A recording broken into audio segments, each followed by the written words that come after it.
Hello student, नमस्कार। सभी को राम राम। श्रीमती राम कुमारी गर्ल्स स्कूल मुकुंदगढ़ मंडी की ऑनलाइन क्लासेज में एक बार फिर से आपका हार्दिक स्वागत है। डियर स्टूडेंट, अपना जो चैप्टर चल रहा है द्वितीयक व्यवसाय, इसके अंदर अपन क्या पढ़ रहे थे? विनिर्माण उद्योग। विनिर्माण उद्योग, इस विनिर्माण उद्योग के अंदर अपन उद्योगों की अवस्थिति को निर्धारित करने वाले कारक पढ़ रहे थे, ठीक है ना। अवस्थिति को निर्धारित करने वाले कारक पढ़ रहे थे। इसके अंदर अपन ने पढ़ लिया कच्चा माल। दूसरा अपन ने पढ़ लिया शक्ति के साधन।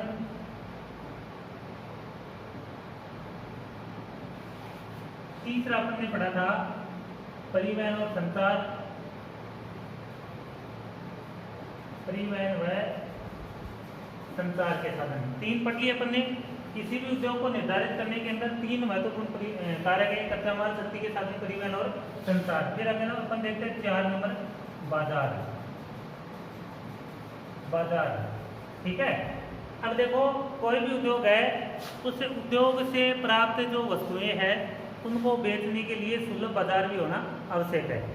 इसलिए उद्योगों की अवस्थिति को कहाँ निर्धारित किया जाता है? बने हुए जो उत्पाद है उनको बाजार में बेचने के लिए वहां पर बाजार होना आवश्यक है, ठीक है ना। जैसे मान लो कोई सघन क्षेत्र होता है या नगरीय क्षेत्र बोलेंगे। इन सघन या नगरीय क्षेत्रों के अंदर क्या होता है? बाजार होता है बड़ा।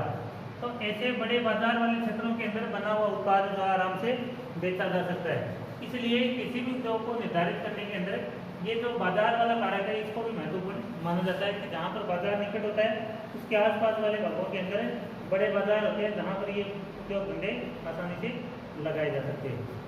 5वां कारक है कुशल श्रमिक।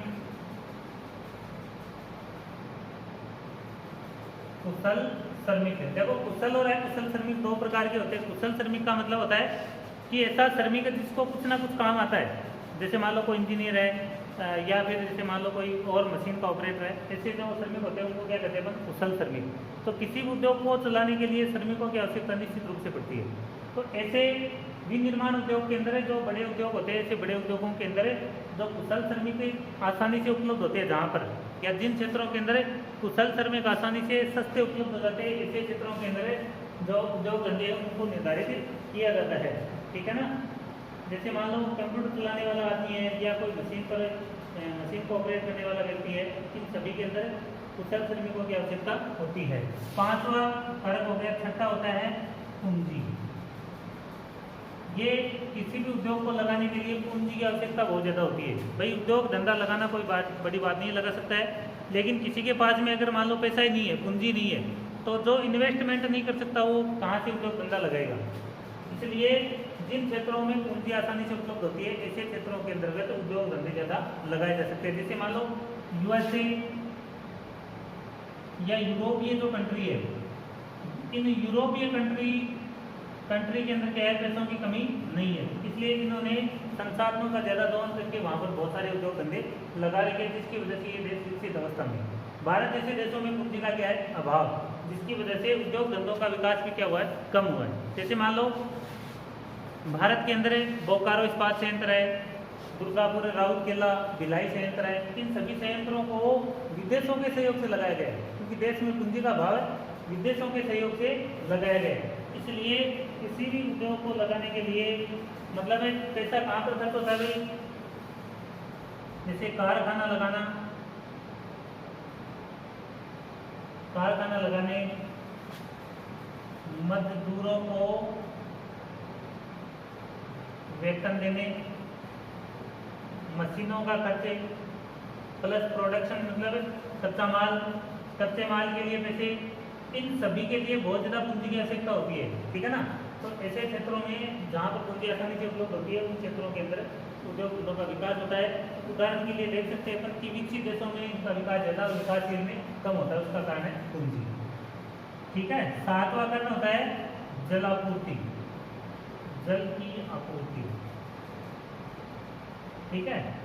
देखो जैसे मान लो विभिन्न प्रकार के उद्योग जो है मशीनों से चलते हैं, और इन मशीनों के अंदर क्या होता है, जल की आवश्यकता होती है। मशीन चलने की लिए किसकी आवश्यकता होती है, जल की। तो ये जैसे मान लो लोह इस्पात उद्योग होते हैं, लोह इस्पात व सीमेंट उद्योग होते हैं। इन उद्योगों के अंदर पानी की आवश्यकता होती है, पानी की बड़ी आवश्यकता होती है। तो इनकी अवस्थिति वहाँ पर भी निर्धारित की जाती है जहाँ पर कोई बड़ा बांध या कोई नहर वगैरह के माध्यम से पानी को आपूर्ति की जा सके, ठीक है ना। तो किसी भी उद्योग को चलाने के लिए जल की आपूर्ति होना भी बहुत ज़्यादा आवश्यक है।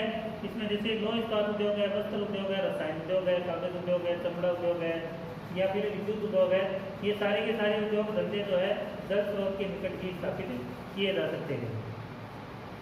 इसी प्रकार एक आ गया आपका जलवायु। भाई जलवायु का मतलब ये हो गया कि सुखद जलवायु, जहाँ पर किसी भी उद्योग धंधे के लिए सुखद और उत्तम जलवायु उपलब्ध होती है, उस क्षेत्र में भी उद्योग धंधे लगाए जाते हैं। जैसे मान लो उदाहरण के लिए लेबल सूती वस्त्र उद्योग है, सूती वस्त्र उद्योग। दूसरा एक फिल्म उद्योग है।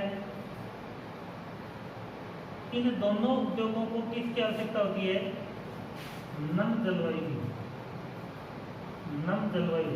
तो जहां पर ये नम जलवायु होती है, या इसको बोलते हैं अपन समुद्री जलवायु, ऐसे क्षेत्रों में इस प्रकार के उद्योगों का विकास ज्यादा होता है, क्योंकि सूती वस्त्र और फिल्म उद्योग दोनों के लिए नम जलवायु होती है। उदाहरण के लिए देख लिया, जैसे भारत के अंदर है, भारत में मुंबई के अंदर इन दोनों उद्योगों का विकास अधिक है। उसका कारण यहाँ पर नम जलवायु या आर्द्र जलवायु या समुद्री जलवायु पाई जाती है। इसकी वजह से ऐसे क्षेत्रों में उद्योग धंधों का विकास क्या होता है, अधिक होता है। दूसरी बात है सिनेमा उद्योग जो है, सिनेमा उद्योग, इस सिनेमा उद्योग के अंदर मेघ रहित मौसम होना चाहिए, मेघ रहित मौसम होना चाहिए, साथ में स्वच्छ आकाश होना चाहिए। उसके अंदर ये इस प्रकार का उद्योग ज़्यादा चलता है। अब जैसे मान लो विद्युत उद्योग है, पवन ऊर्जा है, तो पवन ऊर्जा के लिए किस प्रकार की लगातार हवा चलनी चाहिए, उस क्षेत्र में लगाया जाता है। सौर ऊर्जा है, सौर ऊर्जा कहाँ पर लगाई जाती है, जहाँ पर मौसम क्या होता है, साफ, मौसम स्वच्छ, मतलब बादल वगैरह नहीं होने चाहिए, उस क्षेत्र के अंतर्गत सौर ऊर्जा का उद्योग धंधे ज़्यादा लगाते हैं। जैसे अपने राजस्थान के पश्चिमी भाग में खूब सारे लगे हुए हैं। इसी प्रकार मुंबई और कैलिफोर्निया के अंदर सिनेमा उद्योग का भी तेजी से विकास हुआ है। फिर देखो 9 नंबर आ जाएगा, इसका नवा कारण जो है वो आ जाएगा आपका उच्च तकनीक, उच्च तकनीक, ठीक है। किसी भी उद्योग को चलाने के लिए किसकी आवश्यकता होती है, भाई तकनीकी ज्ञान की आवश्यकता होती है, क्योंकि विनिर्माण की गुणवत्ता को नियंत्रित करने के लिए या फिर प्रदूषण मुक्त करने के लिए तकनीक की आवश्यकता होती है। क्योंकि वर्तमान समय के अंदर विश्व में प्रदूषण की बड़ी समस्या है, तो इसको उद्योग धंधे संचालित करने के लिए, प्रदूषण से मुक्त करने के लिए उच्च तकनीकी का ज्ञान होना आवश्यक है, क्योंकि तकनीकी के बिना वो प्रदूषण वगैरह से मुक्ति नहीं मिल सकती। इसलिए उद्योग धंधों की उपस्थिति तकनीकी वाले क्षेत्र के अंदर भी मुख्य रूप से की जाती है। साथ में 10वां आ जाएगा सरकारी नीतियाँ, सरकारी नीतियाँ मतलब सरकार जो है विभिन्न प्रकार के उद्योगों को चलाने के लिए उसकी नीतियाँ निर्धारित होती है। जैसे मान लो किसी उद्योग का अगर राष्ट्रीयकरण कर रही है सरकार, तो वहाँ पर विदेशी कंपनियां उद्योग नहीं लगाएंगी, ठीक है। विदेशी कंपनी कहाँ पर लगाएगी, सरकार अगर टैक्स में छूट है, टैक्स में छूट व ऋण उपलब्ध कराएगी, ऋण उपलब्ध कराएगी, तो टैक्स में छूट और ऋण उपलब्ध कराएंगी, तो यहाँ पर बहुत सारी विदेशी कंपनियां लग जाएंगी, विदेशी कंपनी लगेंगी। इसलिए किसी भी देश में उद्योग धंधों का निर्माण मतलब वहाँ पर किया जाएगा, उसकी उपस्थिति वहाँ पर निर्धारित की जाएगी। सरकार विदेशी कंपनियों को जमीन उपलब्ध करा दे, जमीन उपलब्ध कराने के साथ में टैक्स में कुछ छूट मिले या फिर उनको कर्ज वगैरह उपलब्ध कराएं। ऐसे क्षेत्रों के अंदर विदेशी कंपनी आसानी से लगाई जा सकती है। साथ में अन्य कारक के अंदर भी देखो, अन्य के अंदर आ जाएगा, देखो बैंकिंग आ गया। भाई किसी भी क्षेत्र बैंकिंग की सुविधा वहाँ पर होनी जरूरी होती है, क्योंकि बैंकिंग के अंदर बैंक का बड़ा रोल होता है उद्योग की स्थिति को निर्धारित करने में। बैंकिंग है, बीमा है, सस्ती जमीन है, ये सारे कारक भी किसी भी उद्योग को निर्धारित करने के अंदर महत्वपूर्ण होते हैं। तो डियर स्टूडेंट, उद्योग की उपस्थिति को निर्धारित करने वाले कारक जो है बहुत ही महत्वपूर्ण है। इसके अंदर आप लोगों ने 3 कारक अपन ने कल पढ़ लिए थे, कच्चा माल, शक्ति के साधन और परिवहन के साधन। आज अपन ने पढ़ लिया बाजार। किसी भी क्षेत्र में जहाँ पर सघन क्षेत्र होता है, अगर बड़े बाजार होते हैं, उन क्षेत्रों के निकट उद्योग धंधे ज़्यादा लगाए जाते हैं। कुशल श्रमिक, कंप्यूटर से चलने वाली मशीनें या मशीन को ऑपरेट करने वाले कुशल श्रमिकों की भी आवश्यकता होती है। इसलिए जहाँ पर ये कुशल श्रमिक आसानी से उपलब्ध होते हैं, ऐसे क्षेत्रों में भी ये इस प्रकार के उद्योग धंधे लगाए जाते हैं। पूंजी की आवश्यकता अधिक होती है। अभी कारखाना चलाने, मजदूरों को वेतन देने, मशीन लगाने, कच्चे माल लाने के लिए अधिक पूंजी की आवश्यकता होती है। तो जहाँ पर पूंजी आसानी से उपलब्ध होती है, अधिक पूंजी होती है, उस क्षेत्र में उद्योग धंधों का विकास क्या होता है, अधिक होता है। इसी प्रकार जल की आपूर्ति, जलवायु, उच्च तकनीकी, सरकारी नीति और अन्य कारक, ये भी किसी भी उद्योग को निर्धारित करने के अंदर अपनी महत्वपूर्ण भूमिका निभाते हैं। तो उम्मीद है आप लोगों को ये समझ में आया होगा। फिर देखते हैं अपन आगे उद्योगों का वर्गीकरण।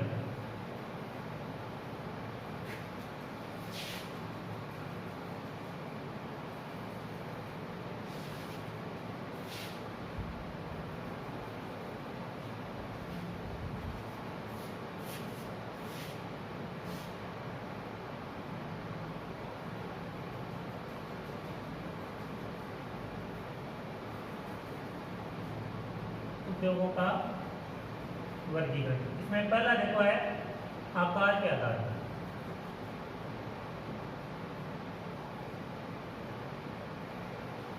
आकार के आधार पर मतलब कि कितना बड़ा छोटा वगैरह जो ना, उसके आधार पर। तो इसके आधार पर इसके 3 प्रकार है।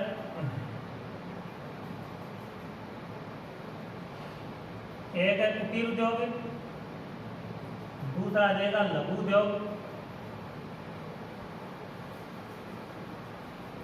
और नंबर 3 आ जाएगा आपका बृहद उद्योग।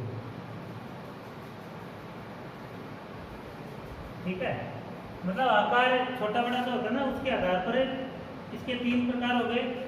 कुटीर उद्योग, लघु उद्योग, बृहद उद्योग है। इसको बड़े पैमाने के उद्योग भी कहा जाता है, बड़े पैमाने के उद्योग। ठीक है, सिंपल सी बात है। देखो कोई ज़्यादा स्पेशल नहीं इसमें। देखो कुटीर उद्योग पहले देख लेते हैं अपन। कुटीर उद्योग, कुटीर उद्योग की विशेषता क्या होती है? देखो कुटीर उद्योग के अंदर पहली खासियत होती है, इसमें कच्चा माल जो है ना, कच्चा माल स्थानीय होता है। ठीक है, स्थानीय स्तर पर कच्चा माल आसानी से उपलब्ध हो जाता है। जैसे मान लो कि कोई दरी बनानी है अपने को, कोई चटाई बनानी है, या फिर और कुछ बनाना है, कुछ पत्तल वगैरह बनानी है, तो स्थानीय कच्चा माल प्राप्त हो जाता है। दूसरा, कम पूंजी की आवश्यकता होती है। ठीक है, दूसरी विशेषता है इसमें पूंजी की आवश्यकता क्या होती है? कम। तीसरी विशेषता, परिवार के सभी सदस्य, एक परिवार के सभी सदस्य इसको चला सकते हैं। एक परिवार के सभी सदस्य काम कर सकते हैं इसमें या चला सकते हैं। ठीक है ना, इसमें कोई बाहरी श्रमिक की आवश्यकता नहीं होती। इसमें पूंजी की आवश्यकता भी क्या होती है? कम होती है। और ये सबसे छोटी इकाई के उद्योग है, सबसे छोटी इकाई है। उद्योगों की सबसे छोटी इकाई कौन सी है भाई? कुटीर उद्योग होती है। ठीक है, दूसरी, दैनिक आवश्यकता, दैनिक या घरेलू आवश्यकता को पूरा करने के लिए ये उद्योग लगाया जाता है। और बाकी बचा हुआ माल, जैसे मान लो घर में आवश्यकता के लिए बना गया, थोड़ा ज़्यादा बन गया, तो ज़्यादा बनने के बाद में उसको क्या करेंगे? उसका व्यापार कर लेंगे, उसको बाजार के अंदर बेच देंगे। तो इस प्रकार कुटीर उद्योग जो है, इसकी ये खासियत होती है। दूसरी बात देखो, इसमें कोई तकनीकी ज्ञान की आवश्यकता नहीं होती है। तकनीकी ज्ञान की आवश्यकता नहीं होती है। ठीक है, कोई तकनीकी ज्ञान की आवश्यकता नहीं है। कोई भी आदमी है वो अपने घरेलू स्तर पर इस प्रकार का उद्योग धंधा चला सकता है। क्या क्या बनाया जाता है इसमें? देखो उदाहरण के लिए, देखो कुटीर उद्योग के उदाहरण की बात इसमें पूछा जाता है कि कुटीर उद्योग क्या होता है, इसके उदाहरण बताइए। इसमें बनता क्या? देखो इसमें जैसे कोई खाद्य पदार्थ, फर्नीचर, फर्नीचर बनाना, मिट्टी के बर्तन, लकड़ी के बर्तन, खिलौने बनाना,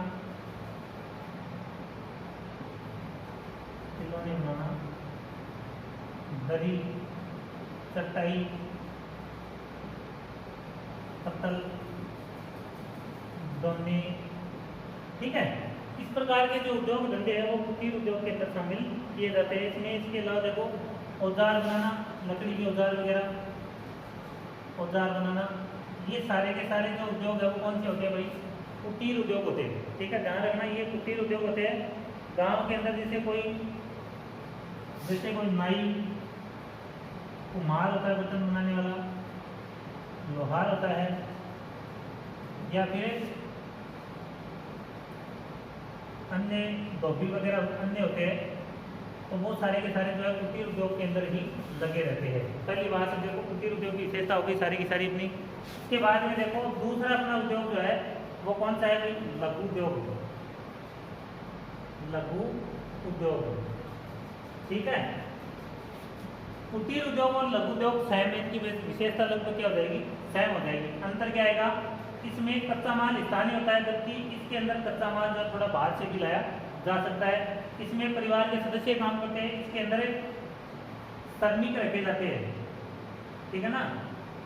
मतलब वेतन जिनको दिया जाता है ना, जैसे मान लो कोई फर्नीचर बनाने का काम है तो एक आदमी से अगर वो नहीं हो रहा है तो वो क्या करेगा? वेतन देके इसके अंदर श्रमिक रख लेगा। ये इसका दूसरा बड़ा अंतर होता है इसमें। साथ में देखो इसमें शक्ति से चलने वाले साधन काम में लिए जाते हैं, शक्ति से चलने वाली मशीनें, चलने वाली मशीन काम में लेते हैं। इसके अंदर कोई मशीन काम में नहीं आ रही, उसके अंदर कुछ मशीनें काम में ले लेंगे। दूसरी बात, इनमें उत्पादन कम होता है, इसमें ज्यादा होता है, ठीक है ना। तो ये थोड़ा बड़ा रूप हो जाता है इसका लघु उद्योग का। इसके अंदर उत्पादन क्या होता है? कम, और उसके अंदर मशीन वगैरह आ गई तो उसमें उत्पादन क्या हो जाएगा भाई? ज्यादा हो जाएगा, ठीक है। दूसरी बात है जो विकासशील देश है, विकासशील देशों में बड़े पैमाने पर रोजगार उपलब्ध होता है, बड़े पैमाने पर रोजगार मिलता है लोगों को। कौन से उद्योगों से भाई? लघु उद्योग से बहुत बड़े पैमाने पर लोगों को रोजगार उपलब्ध होता है, ठीक है।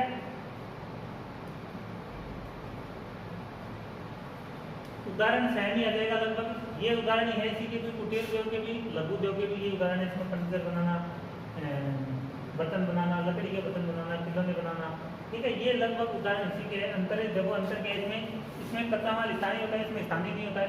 इसमें परिवार के सभी सदस्य मिलकर काम करते हैं, उसके अंदर कुशल और अकुशल श्रमिक जो मिलकर इसको काम करते हैं। इसमें ये मीडियम होते हैं, ये सबसे छोटी मीडियम होता है।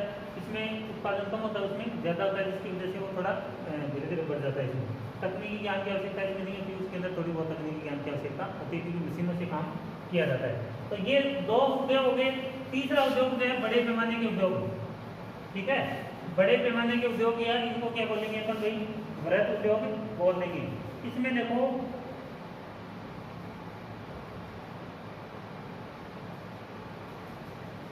इसमें कच्चा माल भी दिए, कच्चा माल, कुशल श्रमिक भी चाहिए। देखो इसमें कच्चा माल बाहर से मंगाना पड़ता है। जैसे मान लो सीमेंट उद्योग है तो सीमेंट उद्योग के लिए वो जिप्सम और चूना पत्थर बाहर से मंगाना पड़ता है। काम करने वाले कर्मचारी क्या होने चाहिए? कुशल होने चाहिए, इंजीनियर वगैरह ऐसे कुशल कर्मचारी होने चाहिए। साथ में इसमें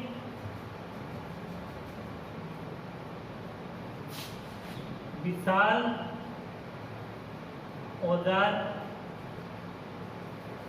प्रौद्योगिकी के साधन, मतलब तकनीकी ज्ञान की आवश्यकता होती है। तकनीकी मशीनें जो होती है, आधुनिक मशीनें, उनकी आवश्यकता भी क्या होती है? अधिक होती है। साथ में इसमें पूंजी की आवश्यकता अधिक होती है। सबसे बड़ी खासियत क्या होती है? पूंजी की आवश्यकता अधिक होती है। पूंजी की आवश्यकता क्या होती है भाई? अधिक होती है। ये वृहत उद्योग या बड़े पैमाने के उद्योग की खासियत होती है। दूसरी बात, इसमें उत्पादन अधिक होता है। उत्पादन क्या होता है? अधिक। वह विशिष्टीकरण होता है, मतलब कई प्रकार का माल जो है इन क्षेत्रों के अंदर बनाया जाता है। साथ में इसकी गुणवत्ता भी अधिक होती है। गुणवत्ता क्या होती है? अच्छी होती है, या ऐसे बोलेंगे अच्छी क्वालिटी के मशीनों से बने जो उत्पाद होते हैं उसकी क्वालिटी क्या होती है? थोड़ी उत्तम होती है। तो उत्तम क्वालिटी का होता है। ऐसे उद्योग जो है इनकी शुरुआत कहाँ हुई थी भाई? ब्रिटेन में हुई थी, क्योंकि औद्योगिकरण की शुरुआत कहाँ हुई थी? ब्रिटेन, यूएसए या फिर यूरोपीय जो देश है, इन देशों के अंदर इस प्रकार के उद्योगों की शुरुआत मानी जाती है। जैसे उदाहरण के लिए देख लेंगे अपन, जैसे सीमेंट उद्योग, सीमेंट, सूती वस्त्र, इस्पात उद्योग, ऐसे उद्योग जो है ये बड़े पैमाने के या बृहत उद्योग माने जाते हैं। तो ये स्टूडेंट ये आप लोगों के समझ में आएंगे। आकार के आधार पर जो उद्योग है वो 3 प्रकार के हैं। एक कुटीर उद्योग, लघु उद्योग, वृहत उद्योग, 3 प्रकार हो गए। कुटीर उद्योग की सबसे छोटी इकाई कौन सी होती है? कुटीर उद्योग स्थानीय कच्चा माल होता है, पूंजी की आवश्यकता कम होती है, परिवार के सभी सदस्य मिलकर काम करते हैं, दैनिक या घरेलू होते हैं, इसमें तकनीकी ज्ञान की आवश्यकता बहुत कम होती है। खाद्य पदार्थ, फर्नीचर, बर्तन, लकड़ी के बर्तन, खिलौने, दरी, चटाई, पत्तल वगैरह बनाने का काम किया जाता है। और उदाहरण देख लो इसमें, जैसे मान लो अगरबत्ती बनाना, मसाले बनाना, ठीक है, मसाले पीसना, ये सारे काम आ जाएंगे। लघु उद्योग और इसमें अंतर क्या है? इसमें केवल अंतर इतना है, इसमें थोड़ा सा उसका उत्पादन बढ़ जाता है, थोड़ा सा इससे बड़ा होता है, शक्ति से चलने वाली मशीनें काम में लेते हैं, उत्पादन थोड़ा अधिक होता है, श्रमिकों को वेतन पर रखा जाता है, बाकी उदाहरण इसमें सेम है। इसके अंदर ये भारी उद्योग आ जाएंगे। इसमें कच्चा माल मंगाना पड़ता है, कुशल श्रमिकों की आवश्यकता होती है, विशाल औजार, प्रौद्योगिकी, तकनीकी ज्ञान की आवश्यकता होती है, पूंजी अधिक चाहिए, उत्पादन अधिक होता है, विशिष्टीकरण होता है और गुणवत्ता अच्छी होती है, जैसे सीमेंट उद्योग, सूती वस्त्र उद्योग और इस्पात उद्योग। तो स्टूडेंट आज की वीडियो में इतना ही। कल अपन बाकी जो उद्योगों का वर्गीकरण है उसको अपन पढ़ेंगे। उम्मीद है आप लोगों को ये जो वीडियो है ये समझ में आया होगा, पसंद आया होगा। अगर वीडियो पसंद आए इसको लाइक और शेयर जरूर करें। धन्यवाद। आपका दिन शुभ हो।